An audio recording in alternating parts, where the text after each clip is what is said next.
lost the championship from this position. 28 podiums in 35 races this season, another 3 this weekend, and he would be world champion regardless of what Jonathan Rea can do. Yeah, for Toprak, obviously he wants to make sure that he's able to get across the line as quickly as possible. That bit of rain we had 10 minutes ago, that can change an awful lot for these riders. We still have 26 minutes before the start of this race. The rain has stopped, and if it continues to stay away, the track could well be dry by the time we get to the start of the race. In terms of the championship standings, this is Jonathan Rea trailing coming into the season finale. He's unaccustomed to this position. He's led into the final round of all 6 of his championship winning seasons so far, and 4 of them he's actually wrapped up with 2 rounds to spare, let alone a couple of races. 2021, a very different kind of title race. Yeah, very different title battle between him and Toprak, and you can see Toprak, he's on the pit lane side. This is where there is no rain right now, and this side, this is where you're able to see what kind of... try and keep yourself calm. You've got to try and use weather conditions adds an awful lot of jeopardy, because you feel that it's only misfortune that's going to stop Toprak from getting this title race over the line.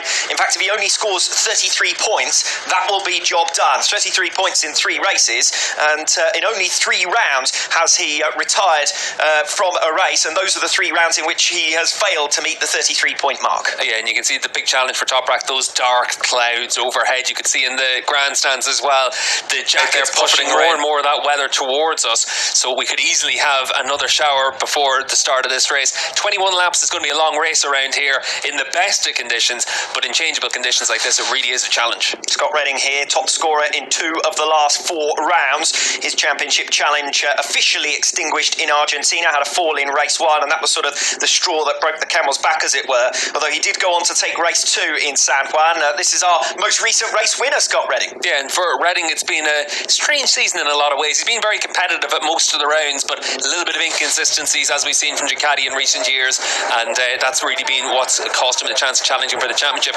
You can see here with Jonathan Rea getting a little bit of last-minute help there from former teammate and good friend Leon Haslam, so maybe just trying to see what Haslam has to say about those weather conditions as well. Any expert opinions worth taking on board at this stage, and certainly a rider of the experience of Leon Haslam. Worth mentioning, if you are just joining us, the reason that Haslam is in plain clothes, as it were, the Honda Polo shirt, is that unfortunately he's been ruled unfit after surgery between rounds to try and fix a problem with a tendon bicep for him. So Haslam is out of racing as far as today is concerned. We're also short of one of the 2 KRT men.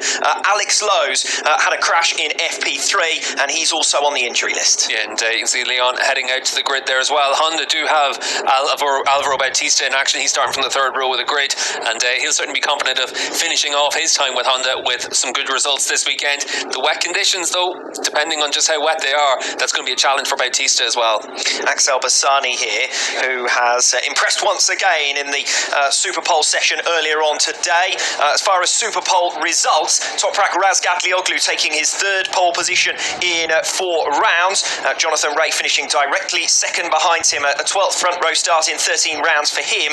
It is the 5th round in a row in which he's been beaten in Superpole sessions by Toprak. As far as Bassani is concerned, the target is Garrett Gerloff, and he's got him right in front of him. 4th position in that Superpole session, Garrett Gerloff. Axel Bassani, in terms of the championship, trails by 14, and that's important because they're the top 2 independent riders for the SBK Awards at the end of the season. Yeah, and Gerloff in the ascendancy this weekend. He was 3rd fastest yesterday, 3rd fastest in this morning's free practice session, and 4th fastest on the grid, and he's going to have the opportunity of getting some decent results this weekend to close out what's been a pretty trying season for the American. There's been some real flashes of what he can do in the early stages of the season. Hopefully we get to see that Garrett Gerloff now at the end of the year. Here is Garrett Gerloff, as I said, 14 points clear in the pecking order for the Independent Riders Awards, and Axel Bassani putting him under increasing pressure.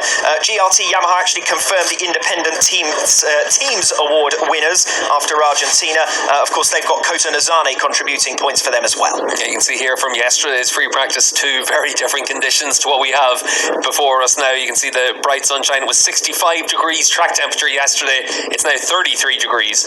Yamaha runners performing generally well around this circuit. They're known for having an adaptable package, are Yamaha, and they've got 3 riders in the top 5 positions on the grid. Yeah, and it has been really impressive from Yamaha this weekend. You can see Jules Cluzel there in pit lane as well with Toprak. So we saw Jonathan Rea getting a bit of advice from Leon Haslam.